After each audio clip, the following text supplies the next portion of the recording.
ব্যাপারে। তো এখান থেকে আমি সম্পদের আরো কিছু সম্পদের হিসাব কিতাবের মাধ্যমে আমি যাতে জান্নাত পাইতে পারি এই বিষয়ে আলোচনা হবে আর ইনশাআল্লাহ। এর সাথে আমি আয়াত আনছি কি আল্লাহ বলতেছেন কি করো আমার মাগফিরাতের দিকে দৌড়াও দৌড়াও খুব দৌড়াও তাড়াতাড়ি। বলে কেন? আল্লাহ মাফ করবেন, আমি তো গুনাহগার বান্দা। হ্যাঁ, যার গুনাহ নাই সে না দৌড়াইলে। এমন তো কেউ নাই যে আমি গুনাহ করি নাই, আসি এমন আল্লাহ রাসূল আল্লাহর হাবিব বলেন কুল্লু বনি আদম খাত্তাউন ওয়া খায়রুল খাত্তাইনা আত-তাওয়াবুন। আল্লাহ রাসূল আল্লাহর হাবিব বিশ্বনবী সাল্লাল্লাহু আলাইহি ওয়াসাল্লাম বলেন কুল্লু বনি আদম খাত্তাউন, প্রত্যেকজন মানুষ গুনাহগার। বড় গুনাহ না থাকলেও ছোট ছোট গুনাহ আছে, প্রত্যেকজন মানুষ গুনাহগার, কেউ গুনাহবিহীন না, কেউ গুনাহ ছাড়া না। খায়রুল খাত্তাইন, আর এই গুনাহগারদের ভিতরে আল্লাহর কাছে প্রিয় বান্দা, গুনাহগারদের ভিতরে শ্রেষ্ঠ মানুষ হলো এই মানুষ আত-তাওয়াবুন, যারা আল্লাহর কাছে তওবা করে। তাহলে গুনাহ তো আমাদের সবারই হয়েছে, কেউ তো গুনাহহীন নাই। এরা আল্লাহর গোলাম, গুনাহ তো আমাদের দ্বারাই হবে, এটাই বাস্তবতা। আল্লাহ রাসূল আল্লাহর হাবিব সাল্লাল্লাহু আলাইহি ওয়াসাল্লাম বলে পৃথিবীর মানুষ যদি সব ভালো হয়ে যায়, কেউ গুনাহ করে না, সব মানুষ একত্রিত হয়ে গেল, আজকে ঠিক আর কোনো গুনাহ করব না, সব মানুষ ভালো হয়ে গেল। আল্লাহ রাসূল আল্লাহর হাবিব সাল্লাল্লাহু আলাইহি ওয়াসাল্লাম বলেন পৃথিবীর সব মানুষ যদি একসঙ্গে ভালো হয়ে যায়, গুনাহ যদি ছেড়ে দেয়, আল্লাহ রাব্বুল আলামিন এই মানব জাতিকে ধ্বংস করে দিয়ে আল্লাহ নতুন একটা প্রজন্মকে সৃষ্টি করবে, নতুন এক মখলুককে সৃষ্টি করবে, যারা আল্লাহর গুনাহ করবে আবার আল্লাহর কাছে মাফ চাইবে। বলি সুবহানাল্লাহ। একজন মানুষ গুনাহ করে না, এই মানুষটা ভালো না খারাপ? গুনাহ করে না, মানুষটা ভালো না খারাপ? একজন মানুষ গুনাহ করে না, মানুষটা ভালো মানুষ। আর একজন গুনাহ করে বা গুনাহ হয়ে গেছে আবার আল্লাহর কাছে তওবা করে, এই মানুষটা আরো ভালো মানুষ। কথা বুঝতে পারছেন? একজন গুনাহ করে না, সে ভালো মানুষ, কিন্তু যে গুনাহ হয়ে যাওয়ার পর আল্লাহর কাছে তওবা করে মাফ চায়, এ আগেরটার চেয়ে আরো বেশি ভালো। তাইলে গুনাহ তো আঙ্গুরে হইছে, এবার তো না যে গুনাহ করি নাই, আসি কি কেউ গুনাহ ছাড়া? গুনাহ ছাড়া কেউ নাই। এখন কেউ হইতো যদি এটা কয় যে আমি গুনাহ করি নাই, একটা হলো ফেরেশতা বানাবো আর একটা হলো শয়তান বানাবো, কারণ আমরা তো ফেরেশতা আর না, আমরা ফেরেশতা। তাইলে অটোমেটিকলি না, কেউ যদি কয় যে আমি গুনাহ করি না, আমার গুনাহ নাই, তাহলে ফেরেশতা তো আর না, তাহলে আরেকটা বানাবো শয়তান। কারণ শয়তান গুনাহ করে হেরে আল্লাহর কাছে চুক্তি করছে, আল্লাহ আমি তো গুনাহ করি নাই, আমি তো সেজদা করি না, আমি হক পথে আছি, আমি যুক্তির পথে আছি, আমি তো আদমের সেজদা করি না, আমি ভালো করি, আল্লাহর সাথে যুক্তি করছে। তার মানে গুনাহ করে গুনাহ মাইনে নাই নাই। আর আদম আলাইহিস সালাতু ওয়াস সালাম যে গন্ধম খাবার না করে ফল খাওয়ার পরে কান্দিতে কান্দিতে কান্দিতে কান্দিতে হাজার হাজার বছর কান্দার পর আল্লাহ রাব্বুল আলামিন তওবা মাফ করে নিয়েছেন। বলি সুবহানাল্লাহ। তো তওবার দ্বারাই মানুষ আল্লাহর প্রিয় হয়, তওবার দ্বারাই মাগফিরাতের দ্বারা চাইলে আল্লাহর কি হয়? প্রিয় বান্দা। তো আল্লাহ ডাকতেছে কোন দিকে? আল্লাহ কোন দিকে ডাকতেছে? সারিউ ইলা মাগফিরাতিন মির রাব্বিকুম, আমার মাগফিরাতের দিকে দৌড়াও, আমার মাগফিরাতের দিকে দৌড়াও, আমার মাগফিরাতের দিকে দৌড়ে আসো। এরা আল্লাহর গোলাম। আল্লাহ রাসূলের জীবনে কি কোনো গুনাহ আছে? আল্লাহ রাসূলের জীবনে কোনো গুনাহ নাই। সূরাতুল ফাতহ আল্লাহ রাব্বুল আলামিন রাসূলুল্লাহ সাল্লাল্লাহু আলাইহি ওয়াসাল্লামকে অ্যাডভান্স একজন জানায়া দিলেন লিয়াগফির লাকাল্লাহু মা তাকদ্দামা মিন যামবিকা ওয়া মা তাআখার। হে রাসূল, আপনার আগে যদি কোনো গুনাহ হয়ে থাকে, পরেও যদি কোনো গুনাহ হয়, সব কিছু অ্যাডভান্স আমি আল্লাহ আপনাকে ক্ষমা করে দিলাম। চিৎকার দিয়ে বলি সুবহানাল্লাহ। যে নবীর কোনো গুনাহ নাই, সেই নবী বলতেছেন আল্লাহ আল্লাহর কসম, আল্লাহর কসম, ইন্নী লাস্তাগফিরুল্লাহ ওয়া আতুবু ইলাইহি ফিল ইয়াউমি। আল্লাহ রাসূল আল্লাহর কসম খেয়ে বলতেছেন, আমি দৈনন্দিন আল্লাহর কাছে মাফ চাই, দৈনন্দিন আমি আল্লাহর কাছে তওবা করি মিআতা মাররাতিন 100 বার। যে নবীর কোন জীবনে গুনাহ নাই সেই নবী বলতেছে আমি দৈনন্দিন 100 বার আল্লাহর কাছে মাফ চাই। দ্বিতীয় হাদিস একই সাথে আসছে, আল্লাহ রাসূল আল্লাহর হাবিব সাল্লাল্লাহু আলাইহি ওয়াসাল্লাম বলেন আমি দৈনন্দিন আল্লাহর কাছে 70 বার করে পানাহ চাই, মাফ চাই, আল্লাহর কাছে তওবা করি। এটা আল্লাহর গোলাম। দুই হাদিসকে একসঙ্গে করলে বোঝা যায় যে নবীর জীবনে কোনো গুনাহ নাই, সব গুনাহ আল্লাহ রাব্বুল আলামিন অ্যাডভান্স মাফ করে দিয়েছেন। সেই নবী দৈনন্দিন 70 থেকে 100 বার করে আল্লাহর কাছে মাফ চাইবে। তাহলে আমাদের তো জীবনটাই গুনাহে ভরা, গুনাহে ভরা। আমাদের আল্লাহর কাছে ক্ষমা চাওয়ার দরকার আছে না নাই? আমাদের আল্লাহর কাছে তওবা করার দরকার আছে না নাই? আমাদের আল্লাহর কাছে মাফ চাওয়ার দরকার আছে না নাই? এই জন্যই তো আল্লাহ রাব্বুল আলামিন বলেন, এ আমার বান্দা বান্দীরা, আমি তোমাদেরকে সৃষ্টি করেছি, তোমাদের সব কিছুর খবর আমি জানি। আগে আয়াত করছি, আল্লাহ বলেন আমি তোমাদের সব কিছুর খবর রাখি। আমি আল্লাহ তোমাকে বলতেছি ওয়াসারিউ ইলা মাগফিরাতিন মির রাব্বিকুম, আমার মাগফিরাতের দিকে তোমরা দৌড়ায় আসো।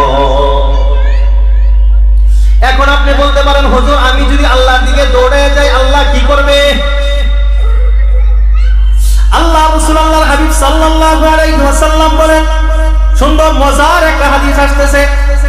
আল্লাহ রাসূল আল্লাহর হাবিব বলে, হাদিসের কুদসি আল্লাহ রাব্বুল আলামিন বলেন, আল্লাহ নামাজ পড়ার লাগে আর মুসলমান মসজিদের ভিতরে যখন বসে এবার সালাম ফিরানোর বেলা সাহাবাকে এইভাবে হাত ধরিয়া ঘরের দরজাটা আটকাইছে। আল্লাহ রাব্বুল আলামিন বলেন, দূর দিয়ে বাহির হয়ে যাবে এমন সময় ঘরের দরজাটা আটকানো, ঘরের দরজা যখন আটকানো দুইটা সুখের পানির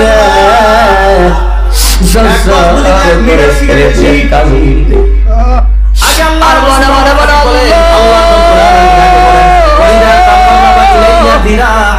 নবী বলেছেন নামাজ পড়লে জান্নাতে যাওয়া যাবে, কিন্তু আল্লাহ আমি তো একা নামাজ পড়ি না, কেউ জানে না। ও আল্লাহ, এই মুহূর্তে যদি বাড়িতে যাইতে না পারি আল্লাহ, তাহলে আমার বিবি নামাজ পড়তে পারবে না। মায়ার নবী ওই জায়গায় জন্য ভিড় হয়ে গেছে, একটু বড় বড় বলেন নবী গো, আপনি সালাম ফিরাইতে দিলে সে কেন মসজিদ থাকে না?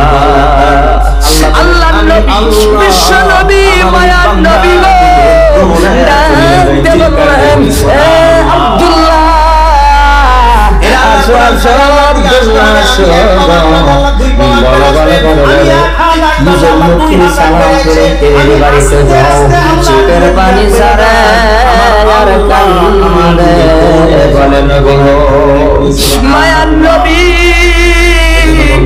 আপনি যেদিন থেকে বলেছেন 5 ওয়াক্ত নামাজ পড়লে জান্নাতে যাওয়া যাবে, আমি ওই দিন থেকে নামাজ পড়ি, এখন তো নামাজ কায়দা করি নাই। আমি একা করলে আমার বিবি পরিস্থিতিও বলে, কিন্তু আমরা এমন করি আমরা দ্বিতীয় একটা কাপড় কিনবো,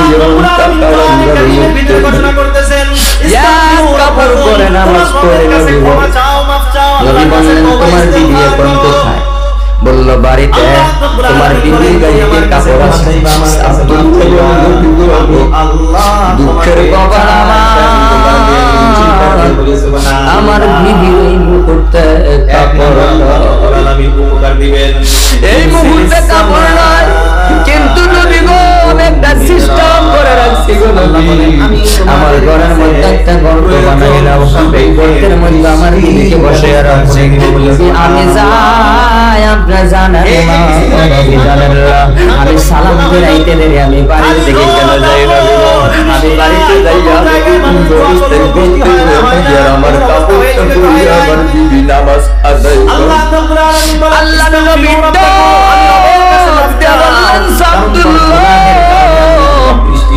তোমার বাড়িতে আমি যাবো, তুমি যাও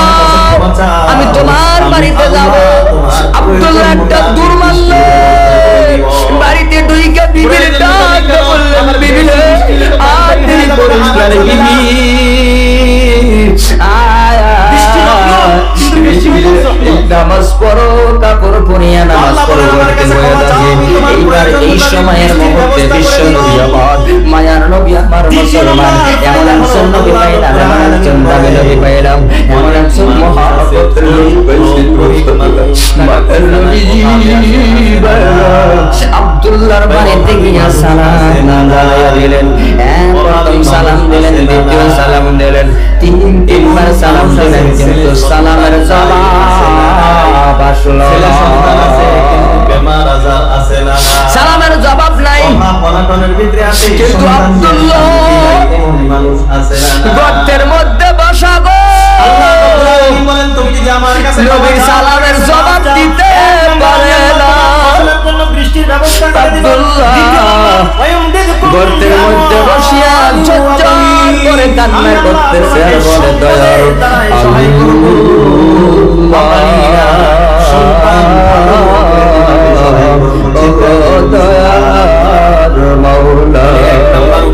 আমি গরিব আব্দুল্লাহর বাড়িতে রহমাতুল আলামিন পা মোবারক রাখছি। আল্লাহ তিনটা বার সালাম দিছে গো আল্লাহ। ও মালিক, আল্লাহ আমি এত গরিব কেন বানাইছো রে মালিক? আজকে কাপড় নাই, কাপড় না থাকার কারণে গর্তের মধ্যে বসে আছি আল্লাহ।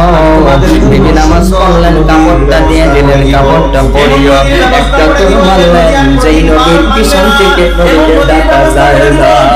রহমাতাল লিল আলামিন নবী, রহমাতাল লিল আলামিন নবী, কোরআনে আশিক বিনে কে বুঝিবে আমার মায়ার নবীর শান, উম্মত বিনে কে বুঝিবে আমার মায়ার নবীর শান। নবী আমার মদিনার বুবু,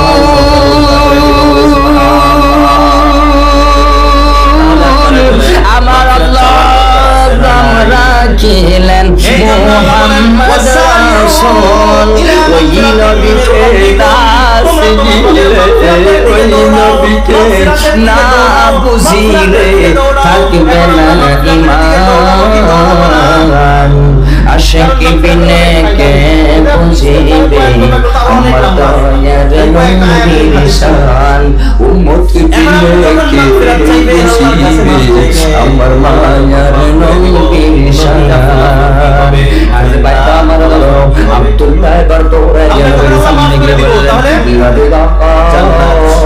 আমার বাড়িতে আপনি সালাম দিলেন, আমাকে ক্ষমা করবেন না নবী, আমাকে মাফ করে দিবেন, আপনার সালামের জবাব আমি দিতে পারি নাই গো নবী, আমাকে মাফ করে দেন নবী। বললেন, বিশ্ব নবী বলেন, হযরত মুহাম্মদ সাল্লাল্লাহু আলাইহি ওয়াসাল্লাম বিশ্ব নবী বলে আব্দুল্লাহ তিনবার সালাম করছে, আব্দুল্লাহ একটা জবাব নাই। আব্দুল্লাহ ডাক দিয়া বলে, নবী গো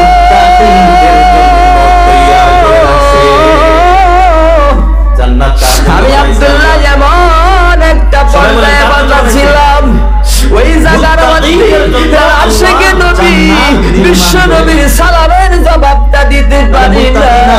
নবী আমি কোন অবস্থায় ছিলাম জানেননি? আমি গর্তের মধ্যে ছিলাম, উলঙ্গ অবস্থায়। ওই গর্ত থেকে যদি সালামের জবাব দিতাম বলো না শুনতে পারতাম, আমাকে মাফ করা যায় না। রহমাতুল আলামিন বলে, আব্দুল্লাহ তোমার বাড়িতে যাব, গর্তটা আমি দেখাবো। বিশ্ব নবী গর্ত উকি মারে দেখলেন, গর্তের ভিতরে মানুষ আছে না নাই বোঝা যায় না। আল্লাহর নবী বিশ্ব নবী বললেন, আব্দুল্লাহ রে, তার জীবনে যত নামাজ পড়ছো আমি নবী বলে দিলাম তোর সব নামাজ কবুল হয়ে গেছে। আল্লাহ নবী বলেন, আব্দুল্লাহ তোমার নামাজ কবুল হয়ে গেল, তোমার নামাজ কবুল। আব্দুল্লাহ আনসারী এবার বলেন, নবী চলেন আমি তো আপনাকে আজ্ঞা দেব।